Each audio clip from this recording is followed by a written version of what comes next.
رضی اللہ عنہ کو 4000 کا لشکر دے کر مصر روانہ کیا۔ مصر کا حاکم مقوقس تھا، اس نے بے تحاشا فوج جمع کر لی، قلعہ بھی حد درجے محفوظ تھا۔ ان حالات کی خبر عمرو بن عاص نے سیدنا عمر کو دی تو انہوں نے 10,000 فوج اور بھیجی اور ان کے ساتھ بزرگ صحابی زبیر بن عوام کو سالار مقرر کیا۔ ان کے ہاتھ پر قلعہ فتح ہوا۔ اس کے بعد اسکندریہ کی باری آئی۔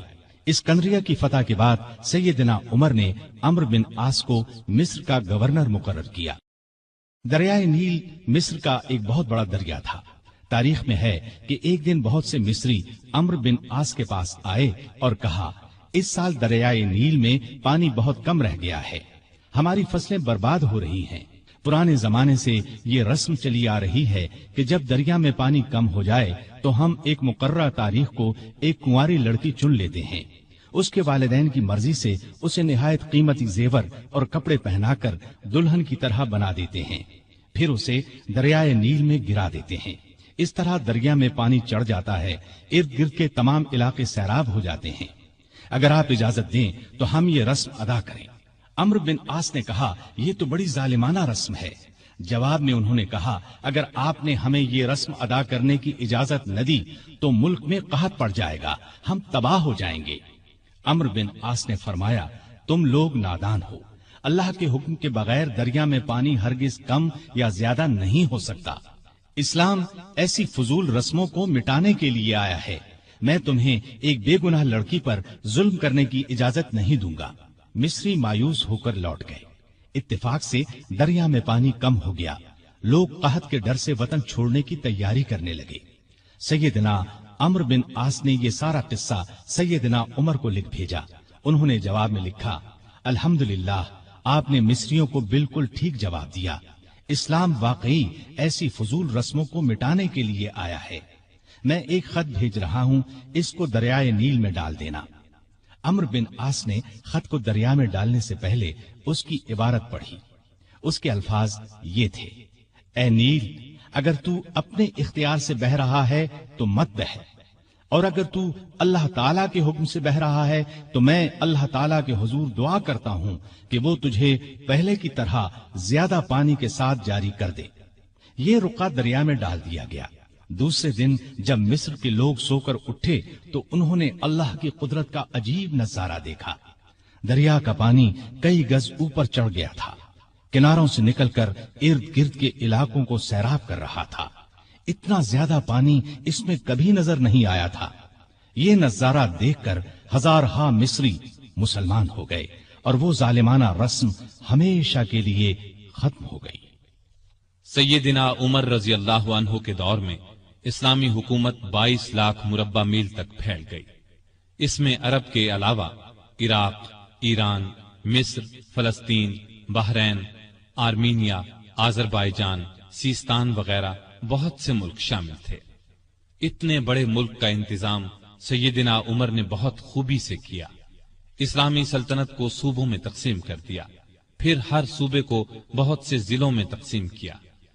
عام طور پر ایک صوبے میں 10 سے لے کر 20 تک ضلع ہوتے تھے۔ ملک کا انتظام صحابہ کرام رضی اللہ عنہم کے مشورے سے کرتے تھے۔ مشورہ کرنے کے لیے انہوں نے ایک مجلس بنائی۔ اس میں سوجھ بوجھ رکھنے والے بڑے بڑے جلیل القدر صحابہ شامل تھے۔ اس مجلس کو مجلس شورا کہا جاتا تھا۔ اس کے اجلاس مسجد نبوی میں ہوتے تھے۔ ہر صوبے کا ایک گورنر مقرر کیا جاتا تھا۔ خود بالکل سادہ زندگی بسر کرتے تھے۔ یہی ہدایت گورنروں کو تھی۔ عہدے داروں کی نگرانی خود کرتے تھے۔ حج کے زمانے میں چاروں طرف سے آئے ہوئے لوگوں سے ان کے گورنروں کے حالات پوچھتے، لوگ بے دھڑک شکایت کرتے، لوگوں کے سامنے اس قسم کا خطبہ دیتے، لوگوں، تم پر جو لوگ حاکم مقرر کیے گئے ہیں وہ اس لیے نہیں بھیجے گئے کہ تمہیں ماریں پیٹیں اور تمہارا مال چھین لیں، بلکہ انہیں میں اس لیے بھیجتا ہوں کہ وہ تمہیں رسول اللہ صلی اللہ علیہ وسلم کے طریقے سکھائیں۔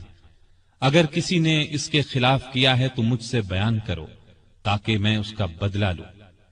لوگوں کو عام اجازت تھی کہ وہ کسی وقت بھی اپنی شکایت پیش کر سکتے تھے۔ ایک مرتبہ مصر کے ایک غریب شخص نے شکایت کی کہ گورنر کے بیٹے نے بلا وجہ اسے پیٹا ہے۔ آپ نے باپ بیٹے کو بلوا لیا۔ جب دونوں آ گئے تو سیدنا عمر نے اس غریب کو کوڑا دے کر فرمایا، جتنے کوڑے اس نے تمہیں مارے تھے اتنے ہی تم اسے مارو۔ اس غریب نے کوڑے مارنے شروع کیے۔ جب تعداد پوری ہو گئی تو عمر نے فرمایا، اب 2-4 کوڑے گورنر کو بھی مارو، لیکن اس غریب نے ایسا کرنا پسند نہ کیا۔ جزیرے کے گورنر کے بارے میں اطلاع ملی کہ وہ باریک لباس پہنتے ہیں، دروازے پر دربان بھی مقرر کر رکھا ہے۔ آپ نے انہیں فوراً بلوا لیا، ان کے کپڑے اتروا کر بالوں کا بنا ہوا کرتا پہنا دیا اور بکریوں کا ایک ریوڑ منگوا کر انہیں حکم دیا کہ جنگل میں جاؤ اور ان بکریوں کو چراؤ۔ گورنر کا نام ایاز بن غنم تھا۔ وہ رسول اللہ صلی اللہ علیہ وسلم کے صحابی تھے، ایک صوبے کے گورنر تھے۔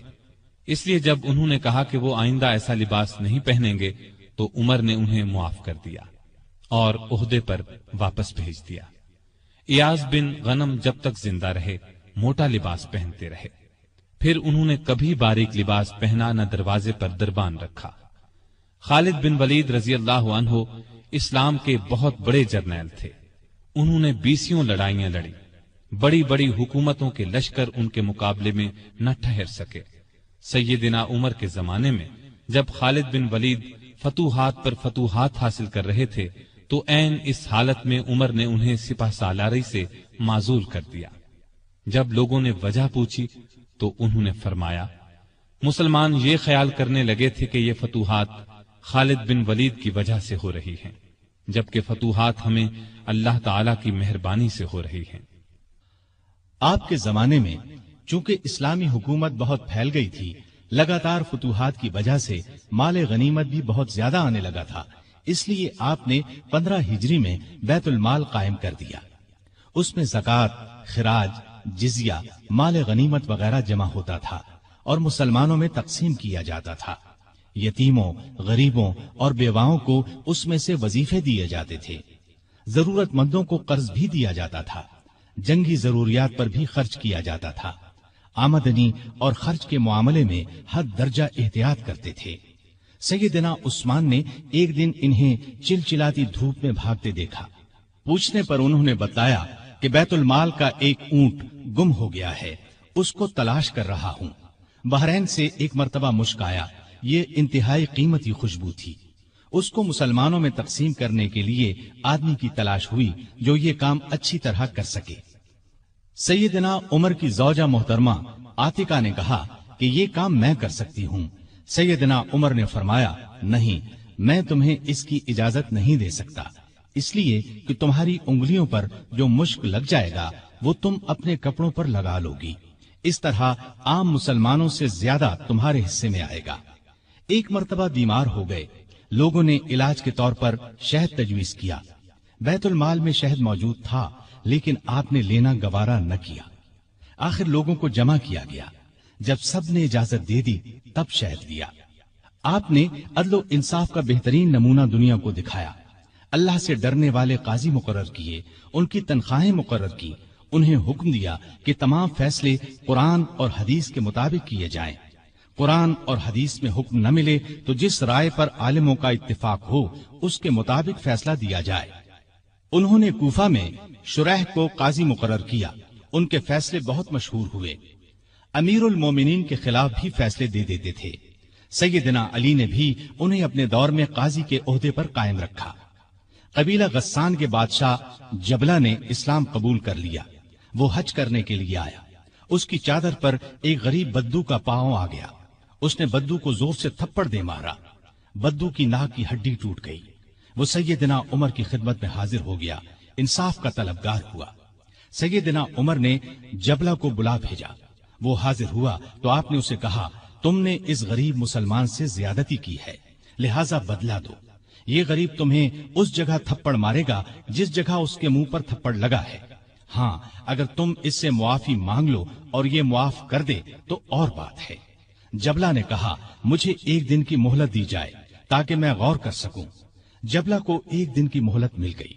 وہ وہاں سے فرار ہو کر شام چلا گیا اور دوبارہ عیسائی مذہب اختیار کر لیا۔ ایک مرتبہ حج کے موقع پر ایک شخص نے گورنر کی شکایت کی کہ اس نے مجھے بے قصور 100 کوڑے مارے ہیں۔ سیدنا عمر رضی اللہ عنہ نے شکایت درست پائی تو حکم دیا تم بھی اسے 100 کوڑے مارو۔ ایک عیسائی کسان نے شکایت کی کہ اس کے کھیتوں سے مسلمان فوج گزری ہے جس سے اس کا نقصان ہوا ہے۔ آپ نے بیت المال سے اسے 10,000 درہم دینے کا حکم دیا۔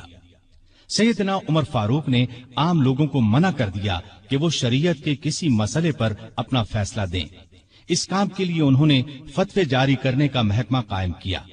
فتوے دینے والے بزرگوں کے نام یہ ہیں: سیدنا عثمان، سیدنا علی، سیدنا عبد الرحمن بن عوف، سیدنا ابی بن قعب، سیدنا معاذ بن جبل، سیدنا زید بن ثابت، سیدنا ابو درداء، سیدنا ابو ہریرہ رضی اللہ تعالی عنہم۔ سیدنا عمر رضی اللہ تعالی عنہ نے پولیس کا محکمہ قائم کیا۔ رعایا کی خبر گیری رکھنے کے لیے راتوں کو گشت لگایا کرتے تھے۔ ملک شام کے سفر سے لوٹ رہے تھے کہ ایک بڑھیا نظر آئی۔ اس سے پوچھا کہ بڑی بھی عمر کے بارے میں کچھ معلوم ہے؟ وہ بولی ہاں، سنا ہے شام گیا ہوا ہے۔ اللہ اس سے سمجھے، آج تک اس نے مجھے پھوٹی کوڑی تک نہیں دی۔ اسے معلوم نہیں میں کتنی تنگی سے گزارا کر رہی ہوں۔ سیدنا عمر نے یہ سن کر فرمایا، بڑی بھی تم نے جا کر عمر کو اپنا حال بتایا؟ بڑھیا نے کہا، اگر اسے رعایا کا حال معلوم نہیں تو خلافت کیوں کرتا ہے؟ سیدنا عمر فاروق رضی اللہ عنہ یہ سن کر رو پڑے۔ پھر اس سے پوچھا، تم کیا لے کر عمر کو معاف کر سکتی ہو؟ اس نے کہا، اگر مجھے 25 دینار مل جائیں تو معاف کر دوں گی۔ آپ نے اسی وقت اسے 25 دینار دے دیے۔ وہ خوش ہو کر دعائیں دینے لگی، اللہ عمر کو معاف کرے، اس پر اپنی رحمت نازل کرے۔ بعد میں سیدنا عمر رضی اللہ عنہ نے اس کا وظیفہ مقرر فرما دیا۔ ایک رات گشت کے دوران میں چند بچوں کے رونے کی آواز سنی۔ معلوم ہوا کہ بچے بھوکے ہیں اور ماں نے انہیں بہلانے کے لیے ہانڈی میں صرف پانی ڈال کر آگ جلا رکھی ہے۔ آپ اسی وقت خادم اسلم کے ساتھ بیت المال گئے۔ آٹا، گوشت، گھی اور کھجوریں نکال کر خادم سے فرمایا، یہ تمام چیزیں میری کمر پر رکھ دو۔ اسلم نے عرض کیا، آپ کیوں تکلیف کرتے ہیں، میں اٹھا لیتا ہوں۔ آپ نے فرمایا، نہیں، قیامت کے دن میرا بوجھ تم نہیں اٹھاؤ گے۔